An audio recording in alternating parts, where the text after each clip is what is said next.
Vamos orar então. Queremos agradecer ao bom Pai pelo teu amor, pela tua graça, pela alegria cristã de reencontrarmos irmãos, mesmo nas redes sociais, e pedimos a tua inspiração e bênção conosco nesta hora, que fale aos nossos corações, nos inspire com a tua palavra. Em nome de Jesus nós pedimos e suplicamos. Amém. Amém. Irmãos, eu quero mandar um abraço para todos os irmãos do distrito do pastor Luísio, tá? Os demais irmãos que estão assistindo, a turma aí, as redes sociais têm feito uma bênção, tem sido uma bênção em nossas vidas, nos aproxima, nós podemos ouvir a voz de Deus, escolher quem queremos ouvir da palavra. E nós vamos abrir a Bíblia no livro de 2 Samuel, no capítulo 9. Essa história, para mim, é a história mais extraordinária no Antigo Testamento que se fala da graça de Deus. Eu gostaria de compartilhar com vocês, gosto muito dela, e ela me marca e me fala profundamente. Eu li uma história que, alguns anos atrás, numa igreja da Inglaterra, o pastor estava dando uma santa ceia e quando ele percebe, estava o juiz mais importante da cidade, que era membro da sua igreja, e ao seu lado, um outro membro que era um ex-presidiário, que alguns anos atrás, este mesmo juiz sentenciou a prisão. O pastor olhou e ele viu assustado, ele terminou o culto, saiu com o juiz caminhando no estacionamento da igreja, e de repente ele olhou para o juiz e falou: "O senhor viu quem estava ajoelhado ao meu lado na ceia, pastor?" O pastor disse: "Claro que eu vi. Como pode um homem daquele, com um passado como aquele, ajoelhar ao seu lado, e você vê como Deus pode alcançar um coração pecador?" O juiz parou de caminhar, olhou para o pastor e disse: "Pastor, o senhor está falando dele ou está falando de mim?" O pastor disse: "Não entendi." Ele disse: "Olhe para mim, pastor. Aquele homem chorava todos os dias, clamava a Deus, pedindo misericórdia por sua vida e querendo mudança. Agora olhe para mim. Eu nasci num lar cristão, eu nasci na igreja, eu participei do coral da igreja, eu participava dos eventos, dos acampamentos da igreja. Eu nunca me afastei da igreja. Eu fui um bom estudante, cresci, aprendi, fiz minha faculdade, me formei em direito, fui um bom advogado, fiz o concurso, hoje eu sou juiz respeitado em toda a região. Mas quando eu olhava para mim, pastor, eu não entendia a graça de Cristo. Eu não entendia por que Jesus Cristo da minha vida. O que eu precisava imitar de Cristo se eu entendia que a minha vida já era uma vida de direita, correta, certa, uma vida que eu não precisava buscar todos os dias a Deus. Agora olha para aquele homem, pastor. Aquele homem todos os dias tinha que se curvar ao pé de Cristo, olhar aos olhos de Cristo, chorar com Cristo e entender que só Jesus na vida dele poderia mudar. Eu não. Eu olhava para mim no meu orgulho pessoal, eu entendia que pouco eu precisava de Cristo. Talvez algumas orações, mas o meu comportamento e a minha vida, aos meus olhos, eram perfeitos, até entender realmente a graça de Cristo. Quando eu li esse texto, irmãos, eu pensei em muitos de nós que vivemos dias como ele. Nós olhamos para nós mesmos e às vezes pensamos: por que precisamos e necessitamos da graça de Cristo? O que é a graça de Cristo na nossa vida? Agora eu quero convidá-los a estar comigo aqui no livro de 2 Samuel, capítulo 9, para que nós possamos entender um pouco da história. Davi havia feito duas promessas. Primeiro, Jonatas, ao seu amigo pessoal. Depois ele fez a promessa a Saul, pai de Jonatas e rei de Israel. Tinha um costume naquela época, que quando o rei assumiu o trono, e ele não era filho nem neto, ele não tinha linhagem real, ele deveria, o rei que assumir, deveria exterminar da face da terra todos os descendentes do rei anterior. Agora olhe para a história, olhe para Davi, todos conheciam Davi. Davi é um homem de guerra, Davi é um homem de sangue. Davi era um homem que ia na frente das batalhas. Davi tinha prazer em levantar a sua espada e guerrear com seus soldados. Jonatas sabendo quem era Davi, Saul sabendo quem era Davi, eles tremem. Se o costume era um rei que assumiu não fosse descendente do rei anterior, ele deveria matar a todos, e sabendo de Davi, Davi mataria sem piedade, Davi mataria sem dó. Davi não era um homem de misericórdia, mas Davi era um homem de palavra.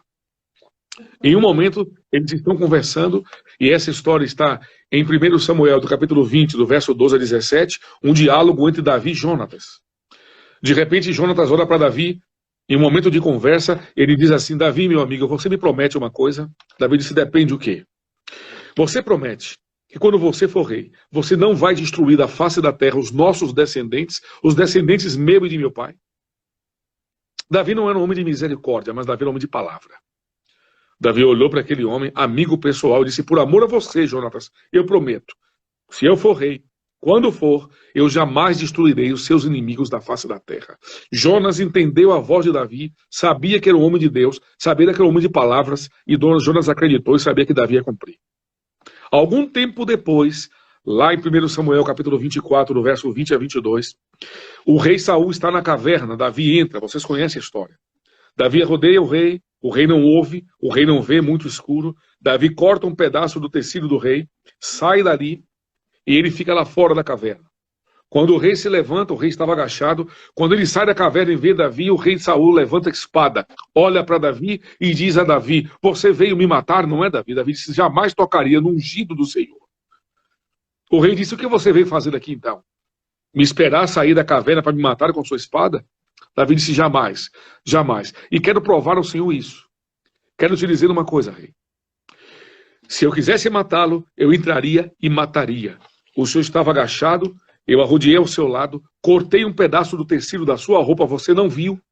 Se quisesse, ele enfiaria a espada e ninguém saberia quem te matou. O senhor não ouviu nenhum barulho do meu caminhar.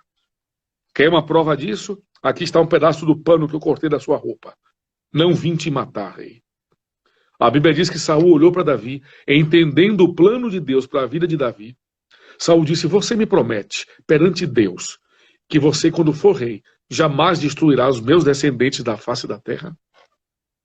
Davi olha para Saul, eu imagino que ele lembrou da promessa feita a Jonatas, e disse, rei, prometo, eu não destruirei da face da terra os seus descendentes.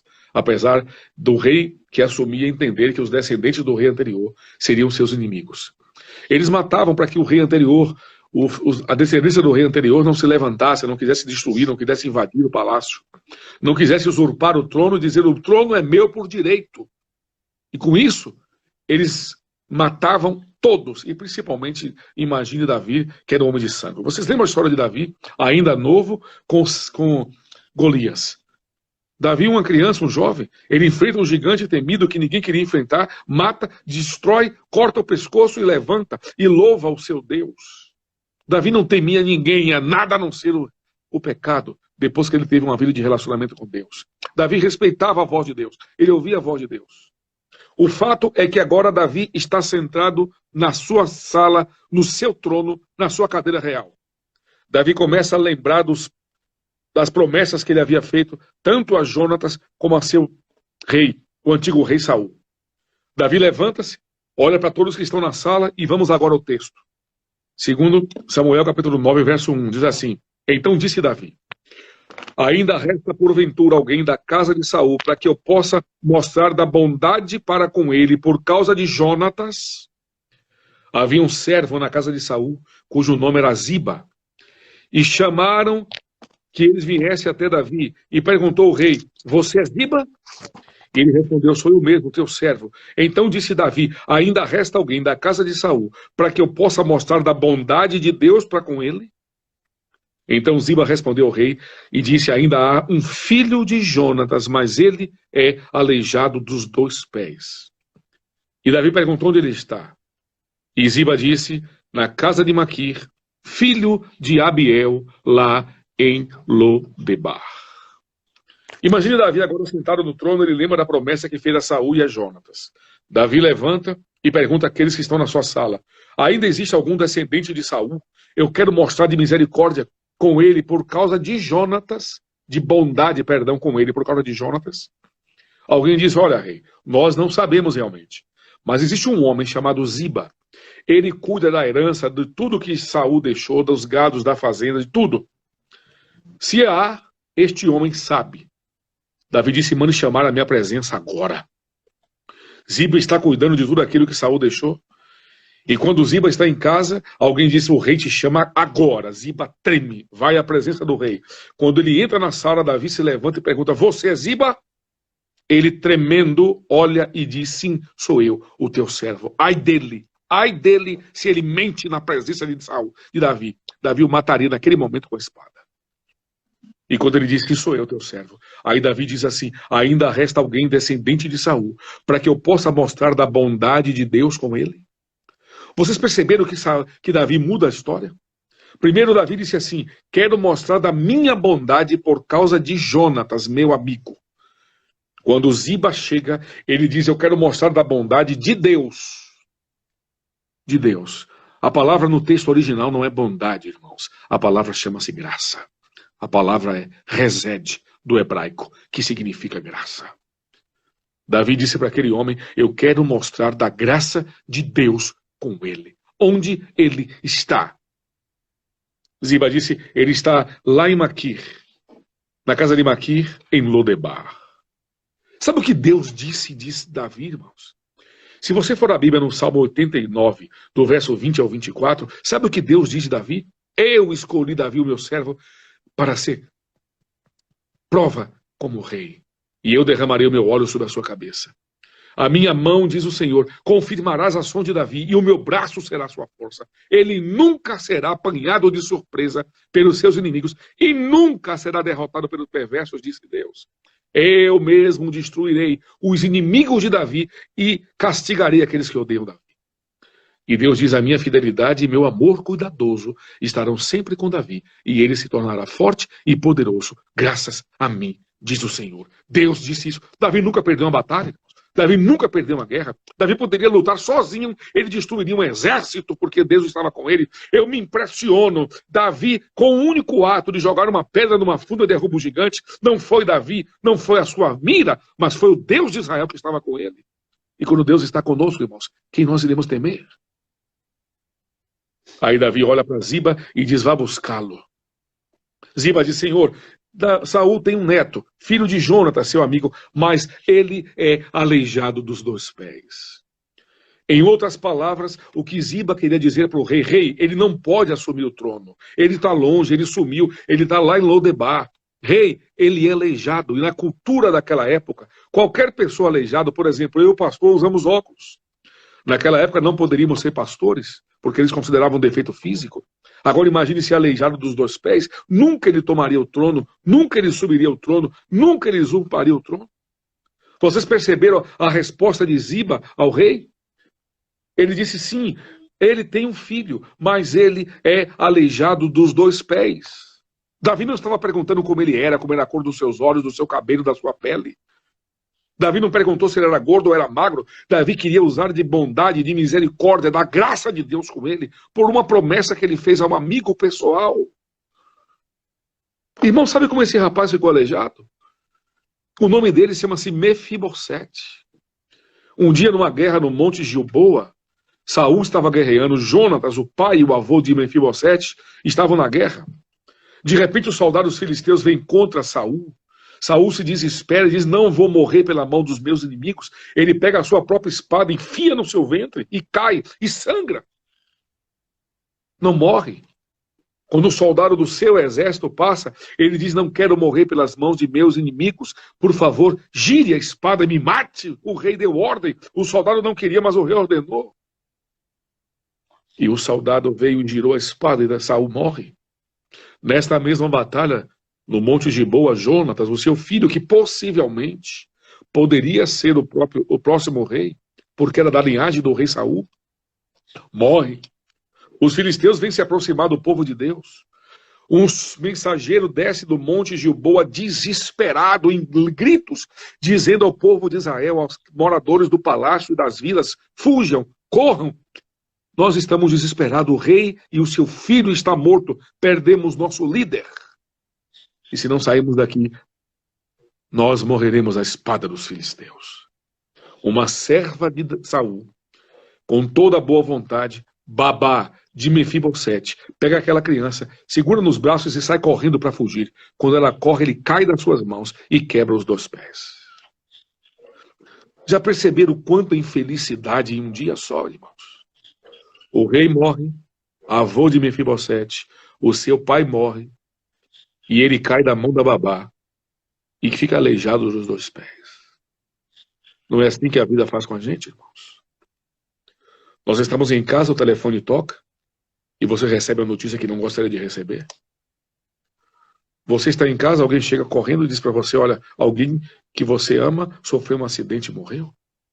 Nós estamos vivendo em dias inseguros, em dias que nós não confiamos mais em nada e nós não confiamos mais em ninguém. Eu acabei de receber um WhatsApp agora de um amigo que disse para mim: pastor, o senhor é a única pessoa que eu ainda confio, porque os meus amigos me traíram. E eu nem terminei de conversar com ele ainda. Vocês perceberam que é o mundo que nós vivemos? Que nós estamos cercados de pessoas que são inimigas nossas. E às vezes a fatalidade, as lutas, as dores, as lágrimas. Você confia no seu esposo e de repente, por mais nem menos, recebe a notícia de uma traição. Ou a esposa.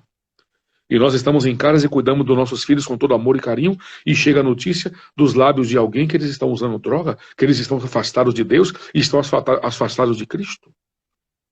As notícias chegam a nós assim, as fatalidades da vida. Aliás, aquela babá não teve intenção de quebrar os pés dele e nem deixá-lo cair. Nós, como pais, erramos com nossos filhos, com todas as boas intenções que nós temos.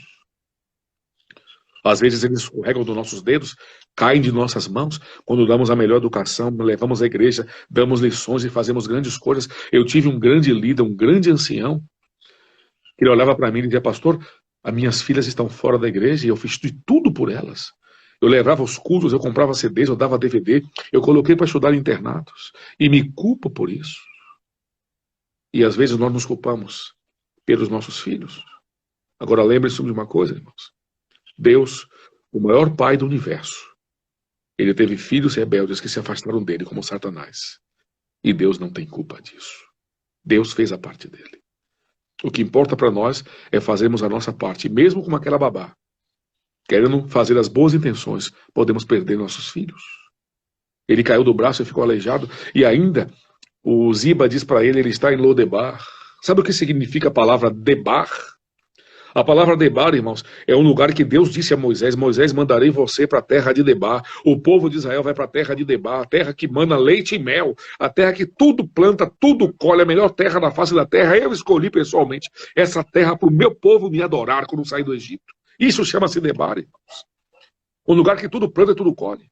Um lugar maravilhoso, lindo, uma paisagem extraordinária. Sabe o que significa o prefixo Debar? Tudo o contrário.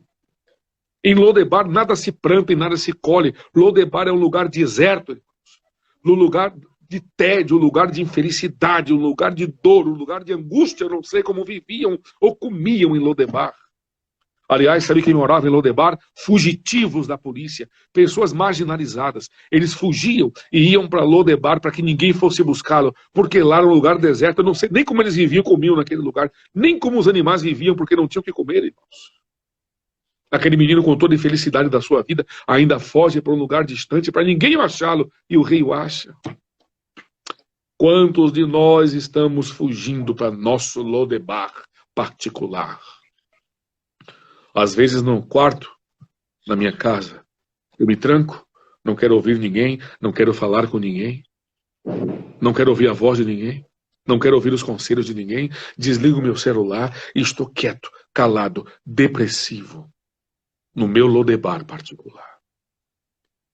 Eu estou falando para alguém que está fugindo para Lodebar, que está cansado desse mundo, cansado da pandemia, cansado de ouvir a voz de Deus, cansado de orar, cansado de pedir por alguém da família e parece que Deus não escuta. Aí nós fugimos para um lugar deserto, de tédio, de angústia, de dor, de sofrimento, nos trancamos e ali morremos. Vocês sabiam que os nossos problemas e dificuldades não deviam nos desanimar de chegar ao céu, mas deveria nos animar? Porque, irmãos, os problemas que eu tenho nessa vida, se eu não chegar no céu, nunca terei resposta. Eu sonho um dia sentar com Cristo, olhar nos seus olhos e perguntar: Senhor, por quê? E Ele responderá. Mas se eu não chegar ao céu, eu nunca terei resposta das minhas dores e das minhas angústias, e talvez da dor e angústia que você está passando agora. O fato é que o rei diz: vá lá. E quando chega em Lodebar, Ziba entra na carruagem real e vai até Lodebar, irmãos. Imagine que ele desce da carruagem. Os amigos correm e dizem: amigo, Mefibosete, o rei te descobriu, a carruagem está aí, vai mandar te levar, Davi, tá? Você vai morrer na mão dele, na espada, para que não haja dúvida de que você está morto. Na frente dele do trono, ele vai puxar a espada e vai empunhar a espada e vai colocar em você e vai atravessar o seu ventre para você sangrar, porque ele sabe que você é descendente de Saul. O problema é que Mefibosete tinha um filho chamado Mica, que tinha 5 anos de idade. A mesma idade quando Mefibosete caiu das mãos da serva. Agora um pai de família. Agora imagina a angústia. Ziba olha para ele e diz, amigo, eu não pude me negar, eu não pude fugir, eu não pude esconder. Você conhece Davi, você sabe a fama de Davi. Se ele me perguntou se havia um descendente e eu mentisse, eu morreria ali. Eu tenho 15 filhos para cuidar, eu tenho 20 servos para cuidar. Eu cuido das coisas do seu avô Saul. E se ele descobre que eu minto, eu morria. E como ficaria minha família? Eu tive que dizer que você vivia. E eu vim lhe buscar. Você querendo ir ou não, você vai à presença do rei. Eu imagino que aquele homem se aproximou do filho, beijou o rosto e disse, meu filho, o pai lhe ama. Eu imagino ele chegar para a esposa e dizer, estou indo embora na presença do rei e eu espero que você vá embora com meu filho para outro lugar mais distante. Porque se ele descobrir que eu tenho um filho, também descendente de Saul, ele vai irá matá-lo quando esse menino ficar adulto. Mefibosete entra na carruagem, as lágrimas correm nos seus olhos e ele vai à presença do rei. Você já imaginou, por mais nem menos, ser chamado à presença do rei, irmãos? Você já imaginou o rei dizer, eu quero te chamar na minha casa? Qualquer um tremeria, irmãos, tremeria. Quando eu estava na associação, eu lembro que eu brincava muito com os presidentes, e quando eles ligavam, eu dizia, prazer, eles vinham aqui na minha sala, eu já dizia para o meu presidente o que foi que eu fiz de errado. E ele sorria, porque é uma maneira que a gente tem, quando alguém superior a nós, diz assim, venha na minha casa, quando o pai olha para o filho, diz, vem aqui no meu quarto, vem aqui falar comigo, a gente já treme, mesmo que não seja coisa ruim. Ziba e Mefibosete chegam no palácio. Cada metro, cada momento, era uma lágrima e uma dor, e Mefibosete entendia que ia se aproximar da morte. As portas da sala do rei se abrem, Davi levanta, ele vê Ziba, e ele vê um aleijado do lado dele, claro que era Mefibosete. A Bíblia diz, no verso 5, então mandou o rei Davi trazê-lo de Lodebar, da casa de Maqui, à sua presença. Então o rei perguntou, você é Mefibosete? E ele disse, sim, senhor, sou eu, o teu servo. Então ele caiu sobre a sua face, ajoelhado, e disse, sim, rei, sou eu, o teu servo. Quando ele entra na presença do rei, que o rei pergunta, você é Mefibosete? Ele se ajoelha e coloca a testa no chão, sinal de reverência, sinal de que o rei era o rei dele. Sinal de que ele era o servo. Os judeus oram assim, para vocês terem uma ideia. Colocam sua testa no céu, achando que não são dignos de ver os pés de Deus, o Pai. Ele se curva. E quando Davi pergunta, você é Mefibosete, ele treme. E se curva. E ele diz, sim, sou eu, teu servo. Em todo esse ritual, em toda essa palavra, ele estava dizendo, eu não quero o seu trono, eu não quero o seu lugar. Eu queria ficar quieto lá em Lodebar. Eu queria ficar calado, eu queria ficar distante. Eu não queria que o Senhor me descobrisse. Eu queria cuidar da minha família. Rei, eu jamais quero o seu trono, porque o Senhor é o meu rei. E quando ele se curva, irmãos, para mim, a parte mais extraordinária desse texto está no verso 7. Então Davi disse, não temas, porque eu usarei da graça, aqui está a bondade, né, da bondade de Deus para contigo, por amor a Jonatas, o teu pai. A partir de agora, eu restituirei todas as terras que você tem direito, que era de Saul. E tu, todos os dias, comerá pão comigo à minha mesa. Isto é extraordinário. Isto é uma coisa fantástica. Ninguém era chamado para comer à mesa com o rei. Ninguém, irmãos. O menino que vem à presença do rei achando que vai morrer. O rei disse, eu vou mostrar da graça de Deus. Você, a partir de hoje, está ouvindo Ziba, tudo que é de Saul, o pai dele, o avô dele, tudo, terras, fazendas, gados, árvores, frutas, tudo é dele, entendeu? Ziba disse, sim, senhor. E você, meu filho, todos os dias, sentará comigo e comerá pão à minha mesa. Ninguém sentava à mesa do rei. Sabe quem tem direito a sentar à mesa do rei, irmãos? Filhos legítimos do rei, ou amigos pessoais, que provaram que são amigos do rei. Sabe quem sentava à mesa com o rei, irmãos? Um homem chamado Josebe Bassebete, o Tequimonita. Sabe o que esse homem fez uma vez, irmãos? Os inimigos vieram contra o palácio do rei. Este homem estava tão enfurecido. Davi tinha 300 valentes, dos 300, 30, e dos 30, 3. Esse era um dos 3, o primeiro dos 3, de todos os valentes de Davi. Este homem sozinho ganharia uma batalha, irmãos. Uma vez o exército filisteu veio contra o povo de Deus. Este homem estava tão indignado que ele disse: ninguém toca no meu rei. Ele passou e viu uma lança, ele pegou uma lança e sozinho, ele lutou e matou 800 homens. Por amor a Davi. Ele deu a vida, daria a vida por amor ao rei. Imagine Davi sentado na mesa, à cabeceira, na sala de jantar do seu palácio, e entra Josebe-Basebete, amigo pessoal do rei. Ele tinha direito de sentar à mesa. Sabe que o capítulo 8, no último verso, diz que os filhos de Davi eram ministros de Davi. Esses tinham direito a sentar na mesa, filhos do rei, sangue puro. Olhe para o corredor, irmãos. Sabe quem veio caminhando no corredor para sentar à mesa? O segundo valente de Davi, chamado Eleazar. Eleazar, irmãos, foi um homem que lutou por amor ao seu rei. Esse homem estava tão enfurecido. Um dia os filisteus vieram destruir o povo de Deus. Os soldados fugiram. Ele disse: no meu rei ninguém toca, eu dou minha vida por ele. Ele pegou a sua espada, e a Bíblia diz que ele lutou do nascer ao pôr do sol, sem comer, sem beber, bravamente, para defender o seu rei, para que ninguém tocasse em seu rei. Ele estava tão enfurecido e enlouquecido com a guerra, que quando o sol se pôs, ele estava tão louco, que os soldados tiveram que acalmá-lo, porque a espada, a lâmina, estava entranhada em suas mãos, agarrada, de tanta loucura e fúria que ele estava, para defender o seu rei, para que ninguém tocasse em seu rei. Este homem, Eleazar, tinha direito de sentar à mesa, porque era amigo pessoal do rei. Olhe para o corredor, irmãos. Sabe quem vem caminhando? Um homem chamado Samar.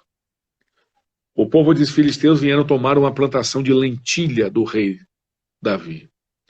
Esse homem se levantou, enquanto todos fugiram, e ele sozinho defendeu e matou o exército inimigo. E foi vencedor. Esses 3 homens tinham direito de sentar à mesa do rei, porque mostraram que amavam o rei e dariam a vida pelo rei. Aliás, sabe o que esses 3 homens fizeram um dia, irmãos? Em um diálogo, Davi disse: eu tenho vontade, saudade. Eu estou imaginando, eu queria sentir a água lá do poço de Belém. Esses 3 homens olharam para o outro, não disseram nada ao rei. À noite, se levantaram e foram até o poço de Belém para beber água. E quando chegaram no poço, os filisteus estavam acampados, sitiando ao redor do poço. Eles poderiam morrer no meio de um exército. 3 homens invadiram o exército, passaram no meio do exército para pegar água, só porque o rei desejou. O rei não ordenou, não mandou, não pediu, não obrigou. O rei só falou de um desejo do coração.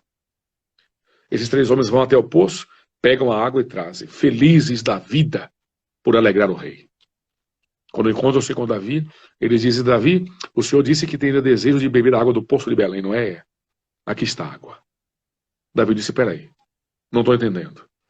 Vocês invadiram o exército filisteu, vocês foram até o poço de Belém, pegaram água só porque eu desejei? Sim, senhor. É isso, meu rei. Davi pegou a água, jogou ao chão, e a Bíblia diz que ele deu ao Senhor, dedicou ao Senhor, e disse: não poderia beber essa água, sabendo que vocês poderiam morrer por amor a mim. Davi não mandou, não ordenou, não obrigou que nenhum deles fizesse isso. Fizeram apenas para satisfazer os desejos do coração do rei. Queridos irmãos, quão bom seria se nós fizéssemos de tudo para satisfazer o coração do nosso rei.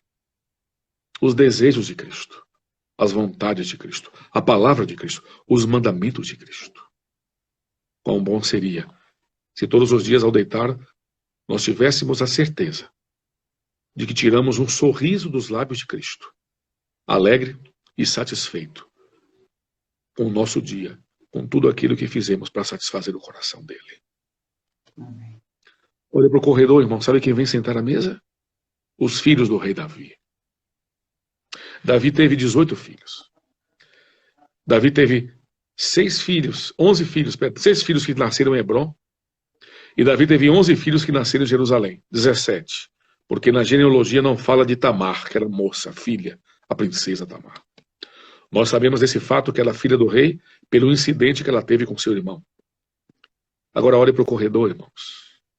Os filhos de Davi sentam à mesa porque têm direito, são filhos do rei. Filhos leais, filhos do sangue, filhos do rei, legítimos do rei. Agora olhe para a mesa, está Davi, o rei mais poderoso do mundo, o rei que Deus disse que batalharia as batalhas dele, o rei que nunca perdeu uma guerra, a fama dele percorre até hoje o mundo criado por Deus. Está a fama de Davi, irmãos. Apenas não matando um Golias, mas o seu reino, a sua liderança. Qualquer exército temia quando falava no nome de Davi. À mesa está sentado este rei. Ao seu lado, os 3 valentes, guerreiros. Um sozinho matou 800 homens, o outro matou 600 homens. Estes homens poderiam lutar contra o exército e venceria. Agora olha para o corredor, irmãos. Sabe quem vai entrando na sala? Joabe. Aminon, perdão, o filho mais velho do rei Davi. Ele era inteligente, espirituoso. Ele é o primeiro a vir sentar à mesa.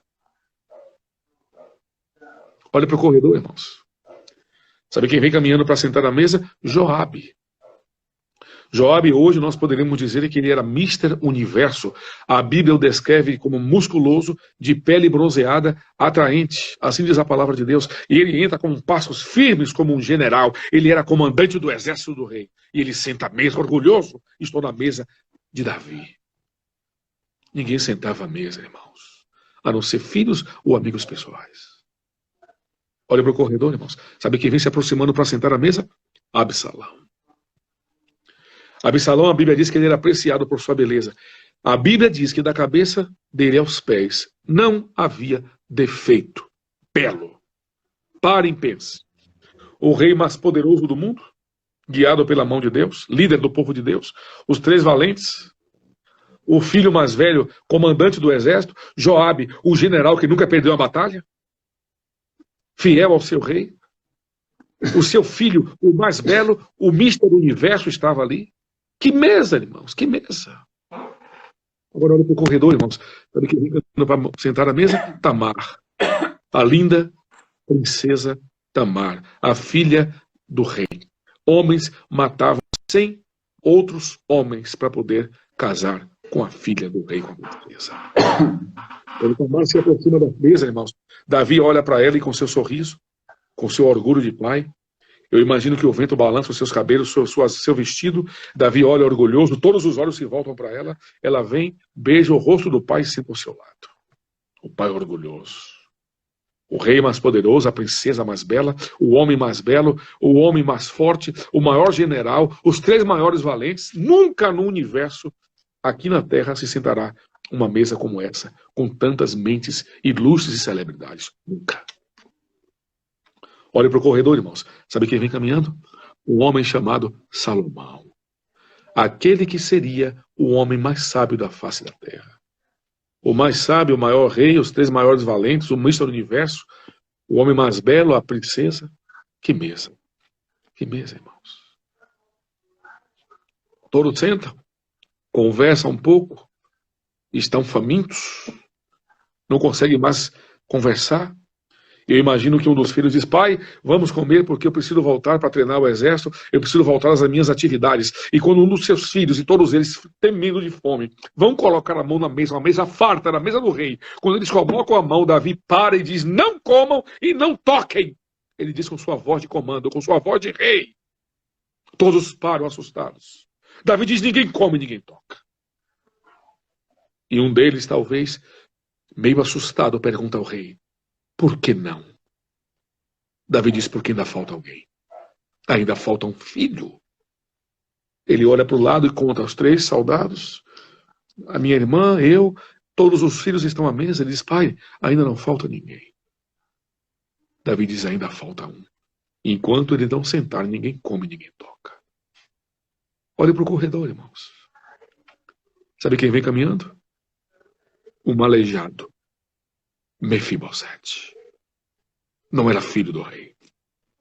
Nunca foi nem amigo do rei.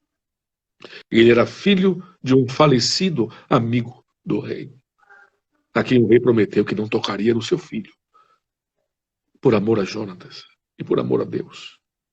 Olhe para o corredor.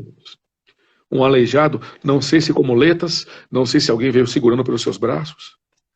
Ele vem envergonhado, calado. Ali tem pessoas que, talvez pensando nos seus méritos, eu sou comandante, eu sou general, eu nunca perdi uma guerra, eu sou o rei, eu sou amigo pessoal do rei, eu sou filho do rei.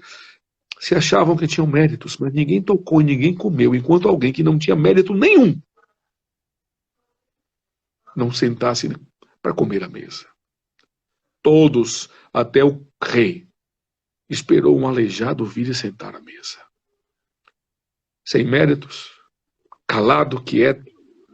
E quando ele senta à mesa, a Bíblia diz que um servo de Davi coloca um lençol branco em cima dos seus pés e das suas pernas para cobrir o seu defeito. E este lençol significa a graça de Cristo, irmãos, que cobre os meus e os seus pecados. Aleijados como somos, infelizes como somos, miseráveis como somos.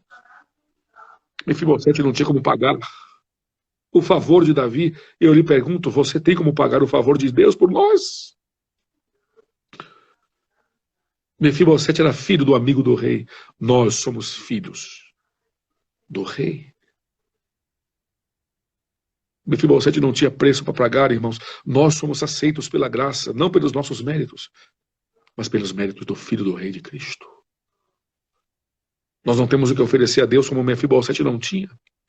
Mefibosete não tinha palavras. Mefibosete não podia fazer nada. Ele queria fugir. Mas o nosso Deus nos aceita, pecadores, infelizes, aleijados espirituais, defeituosos como nós somos, carentes de tudo.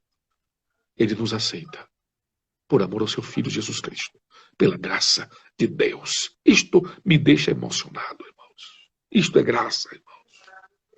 A graça que é cantada por todos. A graça que é ouvida por todos. Sabe o que mais me impressiona em Cristo, irmãos? O que mais me impressiona em Cristo, no amor de Cristo, não é porque Ele é Criador do céu, da terra, do universo, porque Ele é todo-poderoso. Isso me impressiona, mas não é o que mais me impressiona. O que mais me impressiona em Cristo, irmãos, é que Ele sabe quem eu sou de verdade. Ele sabe o que se passa aqui e aqui no meu coração. Ele sabe meus pensamentos, as mais intenções que eu tenho. Ele me conhece como o pior dos pecadores. E jamais deixou de me amar. Isso me impressiona em Cristo. Ele sabe quem você é, irmãos. Ele jamais te abandonou. Ele jamais te deixou. Ele jamais te deu as costas. Isto é amor, irmãos. Isto é amor. Isto é graça. A graça convida perdidos como nós, humilhados como nós, rejeitados como nós, pecadores como nós, a ir à presença do Rei. Isso é graça. Isto é graça. Jesus morre, ressuscita, passa uns dias com os discípulos, alguns dias na terra, e ele vai ao céu. Sabe o que os anjos fazem? Os anjos olham para Cristo e dão glórias. Quem é o Rei da Glória? Ele, o único ser no universo que venceu a morte. O único ser no universo que foi tentado profundamente. Ninguém foi tão tentado como ele, nunca pecou. O único ser no universo, irmãos, que no meio da sua angústia, da sua luta, ele olha para o céu e ele vê Deus e temia pecar contra Deus. Um ser que no deserto, Satanás pessoalmente foi tentá-lo, pessoalmente. E queria colocar a dúvida no coração dele, se você é filho de Deus.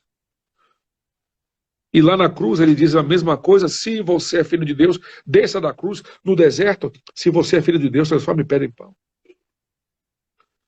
O único medo que Jesus tinha era desobedecer ao Pai, era frustrar ao Pai, era não ser fiel ao Pai. Ele temia o pecado. Nós não temos medo mais do pecado. Nós temos medo da consequência do pecado. Eu não engravido a minha namorada porque eu tenho medo. Eu não tenho relações com a minha namorada porque eu tenho medo que ela engravide, não porque eu sei que é errado. E quando eu estou na rua, no trânsito ou no futebol e alguém me diz alguma coisa que me ofende, eu não puxo uma arma e dou um tiro porque eu tenho medo de ser preso, não porque eu tenho medo de matar, porque matar é pecado. Entendem, irmãos, a diferença? Jesus foi o único que venceu a morte. E quando eles viram ali, os anjos do céu olharam.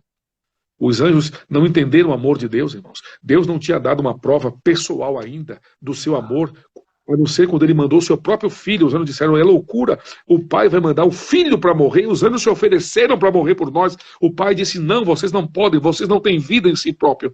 E vocês jamais venceriam Satanás. Aí Deus envia o seu filho, os anjos viram as lágrimas dia a dia nos olhos de Deus, quando ele foi ofendido, quando o seu filho foi esbofeteado, cuspido no seu rosto, quando foi levado à cruz, irmãos, eles viram a angústia e a dor do Deus, o Pai. E os anjos agora entenderam a prova de amor de Deus por nós pecadores. Nós não valemos nada. E se Deus destruísse o mundo, irmão, qual o problema? Ah, pastor, os anjos duvidariam do amor de Deus. Destruiu os anjos, qual o problema? Ele é Deus. Ah, mas nós pecadores duvidaremos do amor de Deus. Muitos não serão destruídos. Ele só anteciparia o processo. Ah, mas Satanás o acusaria. Destruiria Satanás. Ele destruiria tudo, ele é Deus. Ficaria só ele, o Filho e o Espírito. Agora os anjos começam a entender o amor de Deus. E quando Jesus chega no céu, os anjos dizem, vamos celebrar, vamos fazer uma festa. Ele venceu, ele é vencedor, a vitória está nas mãos dele. Ele venceu a morte. Satanás realmente não vale nada. Deus é amor, Deus é amor. E os anjos se impressionaram com o amor de Deus, permitindo o filho morrer na cruz. E quando Jesus chega, a mesa preparada, a festa pronta, e os anjos querem celebrar. E quando os anjos olham para Jesus e dizem assim, vamos celebrar a festa, ele diz, não. Ninguém come, ninguém toca. Porque os meus filhos ainda não estão aqui. Eu estou esperando filhos aleijados, maus, pecadores, mentirosos, que eu ainda ofereço perdão. E se eles entregarem a vida a mim, entenderem a minha voz, seguirem os meus exemplos, seguirem os meus comandos, um dia eles estarão sentados comigo à minha mesa, e nesse dia nós poderemos celebrar, mas ninguém celebra enquanto meus filhos não estiverem aqui. Ainda falta você, irmão. Ainda falta você que está me ouvindo agora. Talvez alguém que já foi membro da igreja, um ex-adventista, que diz, eu nunca abandonei a Cristo, eu só me afastei da igreja. Você sabe que não é verdade e você sabe que não é feliz. Ninguém pode viver feliz achando que está fazendo a vontade de Deus, transgredindo os mandamentos de Deus. Ninguém pode ser feliz. E nessa manhã eu quero te convidar a você voltar aos braços de Cristo. Ou você que é membro da igreja, renovar a sua fé em Cristo. A pandemia tem te ofendido, a pandemia tem te afetado, a pandemia tem deixado você desanimado com a fé, irmãos. Nós não podemos morrer agora que estamos chegando no final. Como diz na Bahia, nós não podemos nadar e morrer na praia. Agora que está perto. Nós não podemos fazer isso, irmãos. A irmã White teve uma visão, eu quero terminar com isso. Ela viu uma mesa de prata de quilômetros. E ela disse que todos os sábados, depois do culto, na Nova Jerusalém, nós iremos ouvir o sermão de Cristo, anjos vão cantar, e nós seremos convidados a sentar à mesa para comer com ele. Ela disse que a mesa é enorme, e nesta mesa vai estar o fruto da árvore da vida, onde nós seremos tomar e comer. E Jesus já está caminhando conosco. Vocês sabiam, irmãos, que na palavra, no Novo Testamento, no original, existe duas palavras para definir madeira. Uma palavra, ela só é usada para cruz. A outra é usada para qualquer coisa, mesa, cadeira, tudo que for feito de madeira, que não seja cruz, é uma palavra. E uma segunda palavra, eu esqueci nesse momento, ela é usada para cruz. Quando nós formos comer do fruto da árvore da vida. Árvore é de madeira. Sabe qual é a palavra da árvore da vida em Apocalipse? A mesma palavra para a cruz de Cristo. Amém. Quando nós estivermos no céu, quando nós ouvirmos o seu sermão, quando nós sentarmos à mesa para comer com ele, quando nós pegarmos o fruto, nós iremos orar para a árvore. E iremos entender que nós estamos ali por causa da graça de Cristo, que um dia morreu por nós na cruz do Calvário. Eu quero sentar à mesa com meu Salvador. Eu quero sentar à mesa com meu Cristo. Eu quero passar pelas lutas da pandemia, ver pessoas se divorciando, mas não abandonando a fé, ver filhos se afastando. Mas essas pessoas continuam firmes na fé. Ver pessoas que, apesar das lutas, do sofrimento, do desemprego, das lágrimas, das angústias, da depressão, apesar de terem estado em Lodebar, querem sair de lá e se ajoelhar na presença do Rei. Um dia eu quero estar no céu, irmãos, com Cristo. Eu quero sentar à mesa com ele e você. Eu conheço um rapaz em Linhares, no Espírito Santo, meu último distrito antes desse aqui. E esse rapaz chama-se Eliaquim, ainda jovem. O pai dele cantava na igreja, um líder da igreja, um homem de Deus, muito próximo dele, muito apegado a Eliaquim. Um certo dia, o pai dele mexendo numa laje de uma casa, ele era pedreiro, sentiu mal, caiu, levaram para o hospital chamado Rio Doce, onde a minha filha mais nova nasceu, em Linhares, no Espírito Santo. Os médicos examinaram, estavam meio perplexos, não sabiam o que dizer como laudo, e deram a ordem: olha, por enquanto ninguém encontra com ele, vê, ninguém. Isso me lembra até a pandemia. Não vamos deixar a família chegar próximo dele, porque se for uma coisa contagiosa, ele vai morrer e a família todinha morrerá com ele. Como você diz a um filho de 5 anos, de 6, 7 anos, que ele não pode abraçar o pai nem dormir no braço do pai? Como você pode dizer a um pai que você não vai ver seu filho? A angústia e a dor consomem mais do que qualquer doença. Qualquer doença contagiosa, qualquer câncer, isso dói muito mais, irmãos. Alguém disse que dói muito mais perder um filho do que perder um pai. Agora olhe para Deus na cruz, quando vê o seu filho morrendo. Deus se afasta angustiado e com lágrimas. E Jesus diz: por que o Senhor me desamparou? Porque o pai não permitiu, não conseguia ver a dor do filho e nossos pecados sobre ele. Ele aqui queria ir no hospital visitar o pai, lá do saguãozinho ali da varandinha do hospital, lá do quarto. O pai na cadeira de roda olhava para o filho, acenava, não tinha força na voz para falar nada. E o menino desesperado do outro lado da rua gritava: pai, eu quero te abraçar, pai, eu te amo, pai, eu quero te beijar, pai, eu quero dormir aí, vamos para a igreja comigo. E as lágrimas do pai saíam. Um dia ele aqui foi para casa, ele pegou um pedaço de pano e todas as moedas que ele tinha e brinquedos pequenos ele colocou ali dentro. Ele fechou e chamou alguém para ir com ele ao hospital. E quando chegou ao hospital, ele foi na portaria, olhou para o segurança e disse: moço, eu quero te pedir uma coisa, pelo amor de Deus. Deixa eu abraçar meu pai. Deixa eu estar com meu pai. Eu quero ver meu pai, eu não aguento mais. A minha vida não é vida sem meu pai. Eu não tenho nada para você. Tudo o que eu tenho está aqui nesse saco. Tudo o que eu tenho eu te dou para abraçar meu pai. Queridos irmãos, o que você daria para abraçar o seu pai? Vale a pena as dores desse mundo? Vale a pena as lutas? Vale a pena as lágrimas? Vale a pena momento de angústia? Vale qualquer coisa para um dia abraçarmos o nosso Deus no céu, irmãos, abraçarmos o nosso Cristo, sentar com ele à mesa. E eu queria terminar nesse instante te fazendo um convite. Volta aos braços de Cristo. Entenda a graça de Cristo. Se coloque nas mãos de Cristo. Não olhe para a sua deficiência. Não olhemos para nós mesmos como aleijados espirituais, mas olhemos para Cristo, olhemos para o Rei do Universo que nos convida. Mesmo fracos, frágeis, problemáticos, aleijados, com todas as dificuldades que temos, a sentar com Ele à sua mesa. Eu quero sentar à mesa com Cristo, irmãos. Eu quero pedir força ao Espírito de Deus para vencer as lutas e batalhas que virão ainda sobre nós e que estão vindo sobre nós e que já estão acontecendo conosco. Eu estou falando para uma mãe angustiada, para um filho angustiado, para um marido, para um pai desesperançoso. Eu quero te dizer uma coisa: o seu lugar à mesa está preparado, falta você. Ninguém come e ninguém bebe enquanto você não sentar ali, porque o seu rei está te chamando à sua presença, não para te condenar ou matá-lo à espada, mas para dizer: eu vou restituir tudo o que você perdeu. Aliás, o que você nem tem direito, que quem tem é o meu filho Jesus. E vou te convidar a todos os dias sentar comigo e comer pão à minha mesa. Eu quero sentar com Cristo. E você, irmão? E você que está aí afastado da igreja, você não gostaria de voltar para comunicar com Deus, comungar com os irmãos, participar juntos dos louvores e juntos, ombro a ombro, de fé em fé, caminharmos juntos, porque a fé vem por ouvir e ouvir a palavra de Deus, para um dia estarmos à mesa com Cristo. Eu posso orar com vocês agora?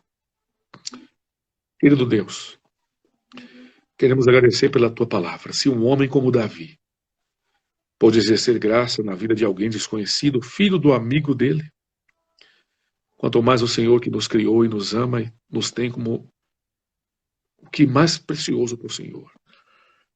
Obrigado por teu Filho Jesus Cristo. Obrigado porque ele nos chamou para ser filhos dele. e nós somos admitidos e adquiridos como filho, através da morte de Cristo e da aceitação, através do batismo, através da nossa vida, através da nossa comunhão. Nós nos sentimos frágeis, fracos, aleijados, indignos de levantar a cabeça como fez Mefibosete, de curvar a testa no chão. É indigno de olhar os teus pés, mas é o Senhor, sabendo quem somos de verdade, que nos convida pela tua graça a sentar à mesa ao seu lado. Obrigado por Jesus Cristo, obrigado pela cruz de Cristo.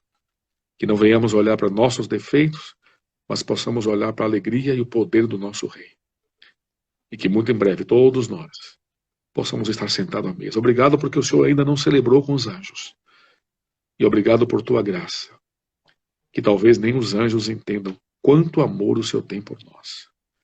Que um dia possamos sentar à mesa, olhar nos teus olhos, abraçá-lo, ver as suas feridas e agradecer eternamente pela cruz do Calvário, pelo perdão e pela tua graça. Abençoa o pastor Luísio, a Luzânia, seus filhos, noras e netos. Abençoa a sua liderança, o seu distrito, o desejo que ele tem de pregar o evangelho, as lições que ele tem feito cada sábado. Que continue sendo inspiração para nós. Abençoa a liderança da sua igreja, do seu distrito, dos demais pastores, demais igrejas que estão assistindo também. E que o nosso único desejo seja estar no céu. Um dia tomando o fruto da árvore, olhando para os seus olhos, chorando e agradecendo. Obrigado pela tua graça. Nós agradecemos em teu nome, Senhor. Amém. Amém. Pastor Paulo, que bom, viu? Deus seja louvado, viu?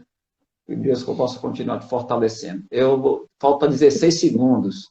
Que Deus abençoe a todos. Essa live vai ficar gravada, avisando a todos aí. Um abraço a todos. Nayane, Dinha, a prima Nayane está terminando aqui 4, 3, mas essa live vai ficar